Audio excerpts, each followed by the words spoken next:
was overthinking this. Well, that would be a first.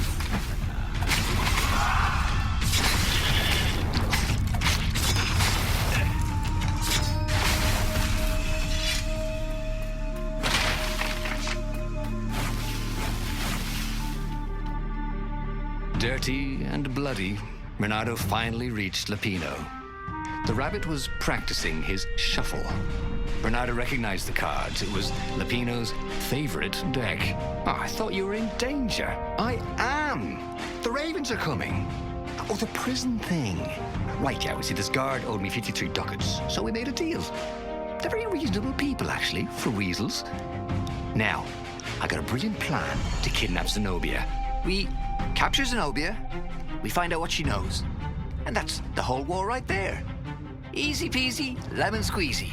Capture the Emperor's greatest general, who happened to also be a deadly sorcerer, and, oh, his only daughter? That would be worth it. And it would be nice to see her. He'd always had a soft spot for her. And he felt sure she had one for him.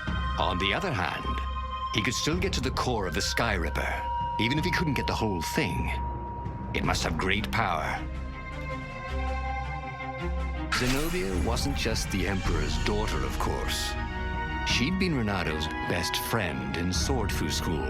And you're still mad for her, the rabbit reminded him. The rabbit had a point. And Renato had a feeling she'd want to see him again. Yeah, but we keep trying, that doesn't work out. Who knows what could happen between the two of them this time around.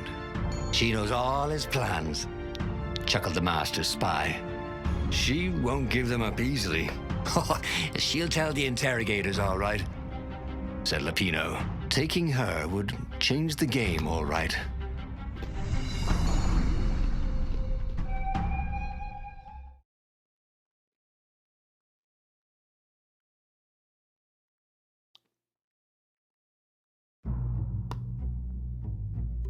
The city was already under Zenobia's control. I had to admire her efficiency. Renato shivered at the thought of Zenobia at the mercy of the interrogators. Could he really turn her over to them? But this was war. It wasn't meant to be pretty.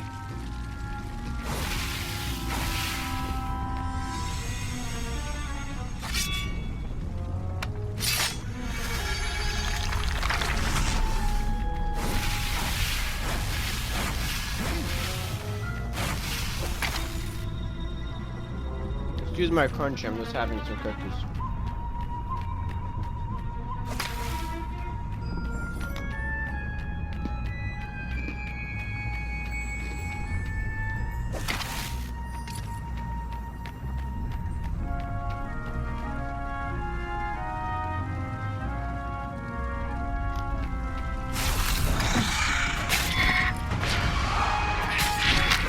Say hi to Gravity for me.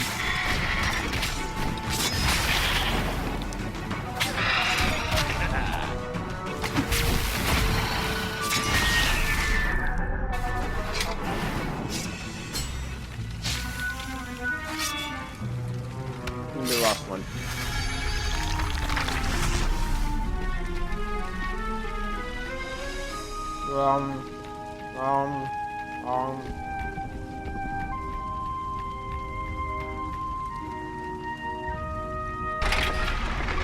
Why was Lupino urging him to capture Zenobia?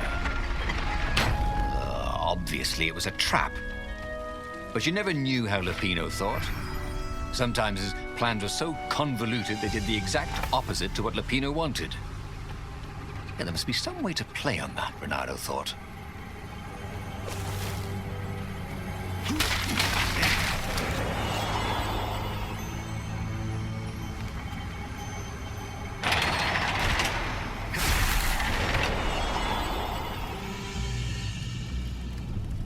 Okay, I lied, it's the last one.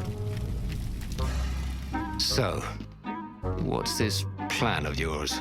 Use me as bait, said Lupino. And he outlined a slightly complicated plan that involved geese, a net, setting the Farfarer a little bit on fire, Lupino dressing as an old blind toad, and Renato hiding inside a monstrous watermelon. What could possibly go wrong? Thought Renato. Oh, this is gonna be fun, said Lapino as he ran to go set up his marvelous plan.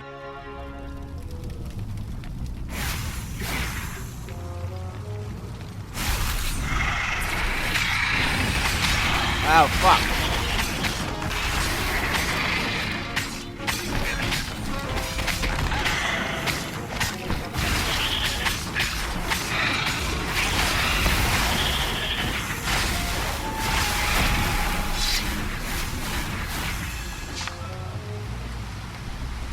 Renato felt dubious about the whole plan. With every step, he was waiting for it all to go horribly wrong. But against all odds, Lapino's idiotic plan worked. Zenobia's ravens ran off after the geese, the net dropped, and Renato jumped out of the watermelon and put his sword to Zenobia's throat.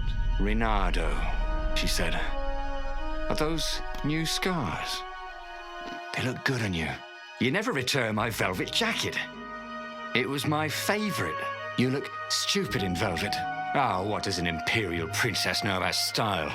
Oh, get a room, you two, said Lapino, probably sensing the chemistry. But the fleet was coming on fast, so they took Zenobia east, over the Nexus. She'd vanished from Swordfu School, from his life, without even saying goodbye, without ever telling him she was the Emperor's adopted daughter. Renato was aware of her feelings. Maybe this was a bad idea, but was he letting his own feelings get the better of him?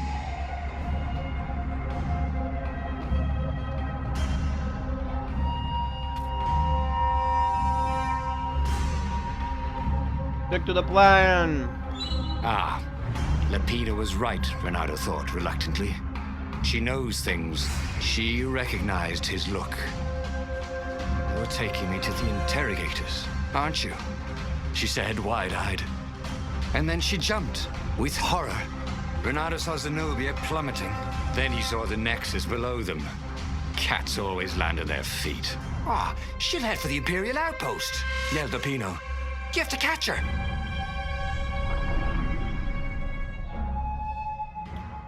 You know, there's like this weird beeping in the soundtrack. And it's like, I keep thinking it's my microwave going off. I'm just like, who the hell's using my microwave? Who's in my house?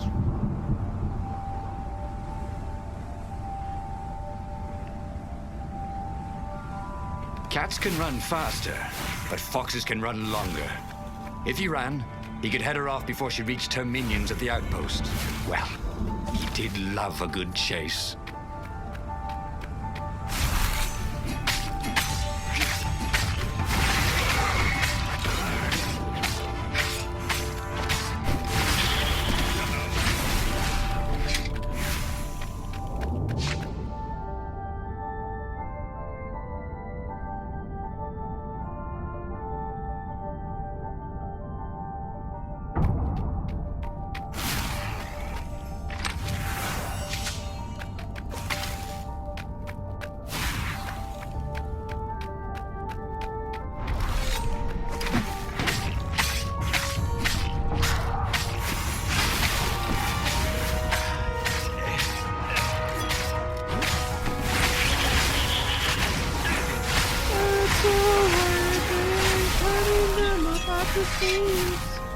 He was closing on her. He could smell her fear. He tried not to think about the interrogators at the secret base. What did they do to her? That's me. Maybe it didn't have to end that way. Maybe he could talk to her. But after all, there were worse things the Imperials had done to friends of his. Right. You gotta put your dick aside and get the job done sometimes.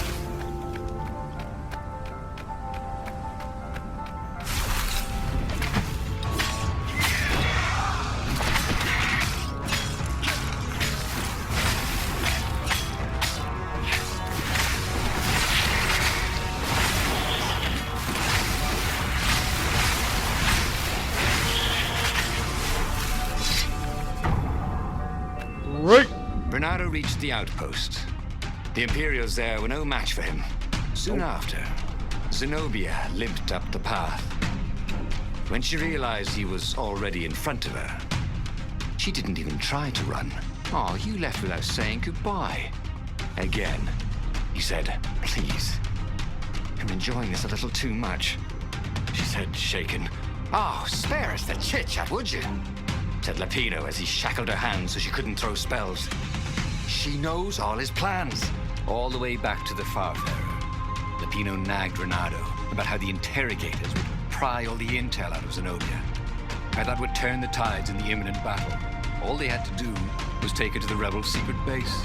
Renato didn't like to think about what the interrogators would do to her. Couldn't he just talk to her? Okay, so we're gonna do this one because it's the only one in this branch I haven't done. But if you go here, what happens is basically you crash the Fairfire in the mountains, and you basically convince her to run away with you. It's very romantic. You like have a kiss. It's very nice. But obviously your ship's screwed up, so you need hers. Her ship happens to be at the Imperial fleet, so you have to get into the Imperial fleet and get her ship. And just as you're about to escape on her ship, Lapino, who you think is dead at this point, shows up and shoots you in the gut with a crossbow, and you pass away from that. That's what happens if you go this way. So we're gonna go with the interrogations here. As they reached the ruins, Renato could see ravens everywhere, searching for the rebel base. They'd have to hide the Farfarer or go on foot. What if we get separated? Asked Lapino, for once thinking ahead. I'll draw your map to the base. Renato told Lapino. Renato, don't do this, said Zenobia. We were friends once. We... Shut it, witch, or I'll shackle your mouth too, said Lapino. See? Renato thought. There was no way Lapino was working for the Empire. He really hated Zenobia. And then, a few moments later, they touched down.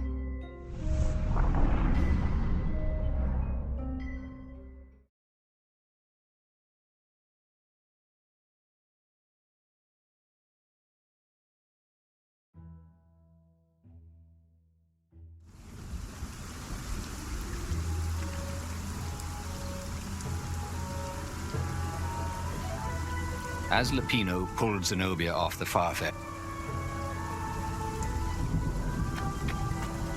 I actually shouldn't have skipped that because I had no idea what the fuck they were just about to say. It's a force of habit every time I get to this map to skip that one scene. Whoops, my bad. Oh, I fucking... Nah, good thing I have 200 health or else I'd be dead right now.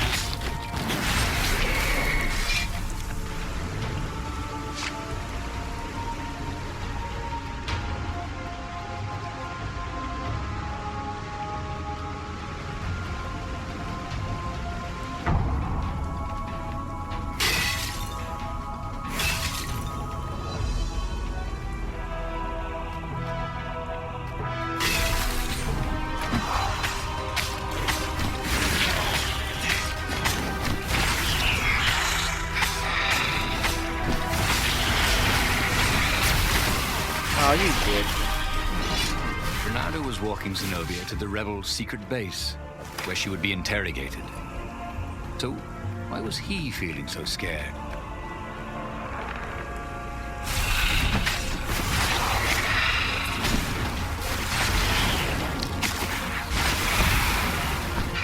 Oh, what?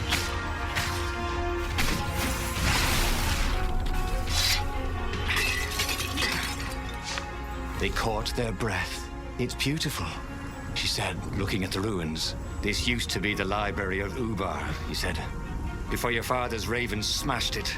Do we have to talk politics? She asked.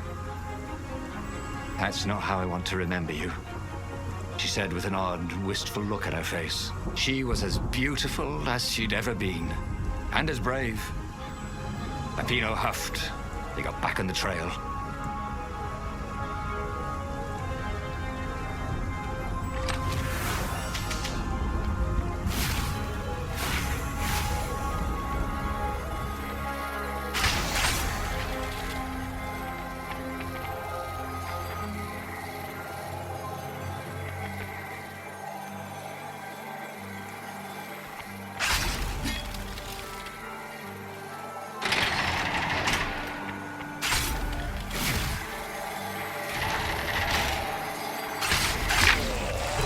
Oh, that killed me? To die. Son of a Thought. bitch.